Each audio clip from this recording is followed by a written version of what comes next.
Buenos días, estimados estudiantes y amigos de Teoría General del Proceso. En esta ocasión me dirijo nuevamente para establecer algunos elementos adicionales al guión de clase número 7 referido a la prevención y emplazamiento. Parecería que estamos ante dos términos aislados. Sin embargo, hay una interrelación de estos términos con todos los demás elementos que ya hemos desarrollado en la materia y que estoy seguro que ustedes con la lectura del guión de clase han podido identificarlos. Sin embargo, les presento algunos elementos adicionales para reforzar toda esta parte y sobre todo algunos elementos prácticos que les servirán a ustedes en su desarrollo de procesos. Asimismo, es importante recordar la materia es teoría general del proceso, inicialmente considerada solamente como parte doctrinaria. Sin embargo, en este guión de clases en específico se incorpora la parte legal correspondiente, que también va a ser retomado posteriormente en otras materias. Entonces, referido con la prevención. La prevención se relaciona en primer lugar con la existencia de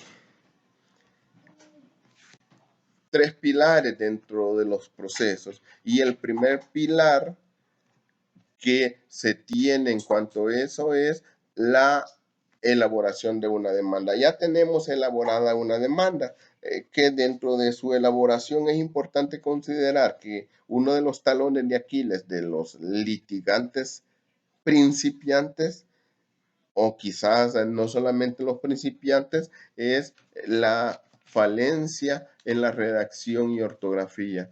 ¿Por qué? Porque una mala redacción y ortografía puede conllevar a que sea declarada o rechazada nuestra demanda dentro de un proceso, a que esa demanda sea declarada desfavorable. Pero, ¿qué sucede también cuando comenzamos a pensar en qué juzgado lo presentaré? ¿A dónde debo presentarlo? ¿Cuál es la jurisdicción y competencia? La ley orgánica judicial contempla estas circunstancias. Sin embargo, al iniciar un proceso, muchas veces se dan situaciones bien particulares de exigencias de tribunales no comprendidos en la ley, pero que sí se vuelven de cumplimiento obligatorio para que nos puedan ingresar oficialmente una demanda dentro de sus instancias de desarrollo. Y hago referencia, por ejemplo, la NEMA o NEMA como es definido, que es requerido y exigido por muchos tribunales, quizás todos, a pesar que no es un requisito de ley, pero no hay recepción sin NEMA. Y también incluso se da efectos de ciertos alegatos dentro de los procesos, como el que se les presenta en el guión de clase del demandado, que hace referencia a esta NEMA como un elemento de rechazo de la demanda. ¿Qué sucede entonces? Presentamos la demanda y nos ubicamos, hay una inquietud, una pregunta dentro del guión de clases que dice ¿qué continúa? Puede darse que la demanda sea declarada improponible. ¿En qué consiste la improponibilidad de la demanda? Y consiste en la figura jurídica procesal de rechazo de la demanda por contener defectos insubsanables en los presupuestos procesales. ¿Cuáles son estos defectos insubsanables? Entre ellos tenemos la existencia del agravio, tenemos la capacidad de las partes, existe también la legitimación que es parte de la tarea que se les ha planteado a ustedes como un complemento dentro de este proceso. A nivel legal, lo encontramos en artículos 277 y 299 del Código Procesal Civil y Mercantil, donde dice que la improponibilidad puede ser declarada incluso ad initio o imper secandi litis, es decir, en un inicio o dentro del proceso. También es importante que admite el recurso de apelación. Pero, ¿cuál es el fondo de lo improponible? Lo improponible es que una vez declarado como tal, ya no puede ser intentado nuevamente este proceso. Deja sin efecto ese proceso, o por lo menos sobre la base de esa teoría fáctica que se ha planteado dentro de la demanda. Y aquí es importantísimo considerar que la teoría fáctica es el elemento para la admisión de la demanda o la improponibilidad. Entonces, ¿qué sucede? Que la inadmisibilidad o admisibilidad. Es curioso que mucho litigante se siente contento cuando un tribunal le previene, porque al parecer es una de las prácticas generalizadas de prevenir, a pesar que la ley no lo establece como obligatorio, pero la prevención resulta una práctica cotidiana para todos los procesos. ¿Y cuál es la alegría? Que al subsanar la prevención, sí se le va a admitir la demanda. ¿Y en qué consiste la prevención? La prevención viene a constituirse o contener tres elementos básicos. El primero de ellos es la advertencia que hace el juez. El juez advierte la existencia de requisitos o de defectos subsanables. ¿Para qué? Para cumplir con el principio de ordenación y dirección del proceso. De tal manera que estos defectos sean corregidos y generen seguridad jurídica para una posterior sentencia apegada a derecho. Y con esto, ¿qué sucede? Que la prevención debería hacerse sobre la base de argumentos jurídicos sólidos y normas legales preestablecidas, pero muchas veces es la queja posiblemente fundada o en algunos casos infundada de los abogados que el juez le previene sin argumentos jurídicos. ¿Y qué sucede? La prevención ustedes la van a encontrar legalmente distribuida en los artículos que ya señalamos para la improponibilidad y la inadmisibilidad, y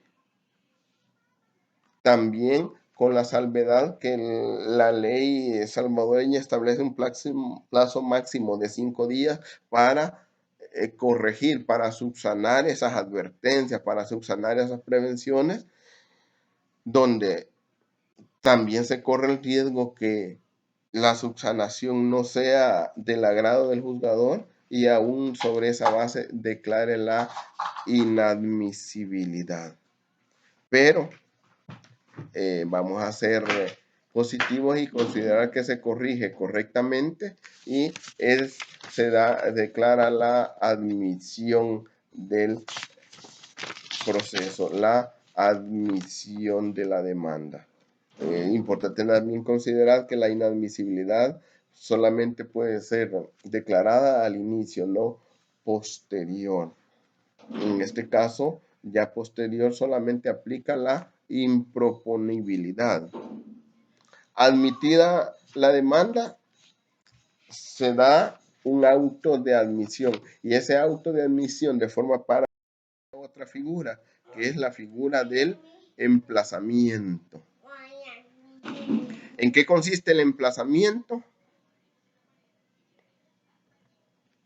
Consiste en aquel documento mediante el que se notifica la existencia de una reclamación para el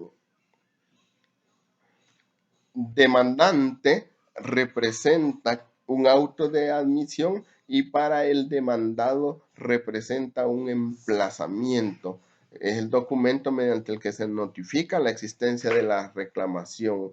En este caso, el demandado se da cuenta que existe una reclamación en su contra y se convierte en emplazamiento, que a la vez hace relación a una contestación que debe darse del proceso. Importante considerar, y en su guión de clases está establecido, que no podemos establecer o elaborar demandas a diestra y siniestra. ¿Por qué? Porque para el demandante puede acarrear ciertas responsabilidades en dado caso que el resultado del proceso, que la sentencia sea desfavorable. En este caso es importante considerar las responsabilidades del demandante.